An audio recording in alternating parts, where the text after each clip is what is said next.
মুরব্বিয়ান যারা রয়েছে তারা যাদের নিজেদের শরীরকে সুস্থ রাখার জন্য সকালে এবং বিকালবেলা তারা যাতে হেঁটে তাদের শরীরকে সুস্থ রাখতে পারে, এই বিষয়গুলো নিয়ে আমাদের আজকের প্রথম আলোচনা। এবং আমি আশা করি আমাদের মাননীয় মন্ত্রী, স্থানীয় সরকার তিনিও বলবেন, আমাদের গণপূর্তের মন্ত্রী, প্রতিমন্ত্রী তিনিও বলবেন।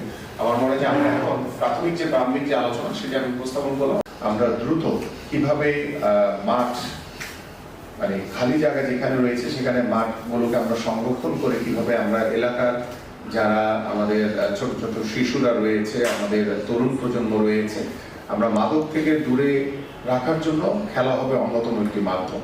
এবং সেই খেলার জন্য আমরা মাঠ দরকার, এবং সেই মাঠটি আমাদের ঢাকা শহরে বিশেষ করে অত্যন্ত অভাব। কারণ আমরা যেখানেই বিগত সময় দেখেছি যে খালি জায়গা ছিল সেখানে স্থাপনা তৈরি করা হয়েছে, কিন্তু আমাদের মাননীয় প্রধানমন্ত্রীর যে ডিজাইন যে যেখানেই খালি জায়গা থাকবে সেখানে আমরা খেলার মাঠ তৈরি করবো, যাতে এলাকার প্রত্যেকটি শিশুরা, তরুণ প্রজন্ম যাতে খেলাধুলার মাধ্যমে তাদের শারীরিক মানসিক বিকাশ ঘটাতে পারে এবং তারা যাতে মাদক থেকে দূরে থাকতে পারে। এবং আমাদের যে চলমান একটি প্রক্রিয়ার ভিতরে রয়েছে যে ডিভাইসের আসক্তি থেকে যাতে আমাদের তরুণ প্রজন্ম যাতে দূরে থাকতে পারে।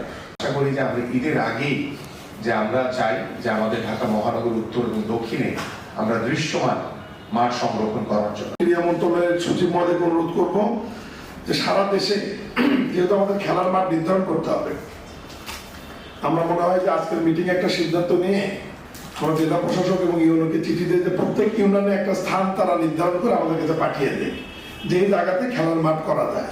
আমরা প্রত্যেক ইউনিয়নে আগে একটা করে নির্ধারণ, ইউনিয়নে একটা করে, আর উপজেলা সদরে একটা করে, ইউনিয়নে একটা, উপজেলা সদরে একটা।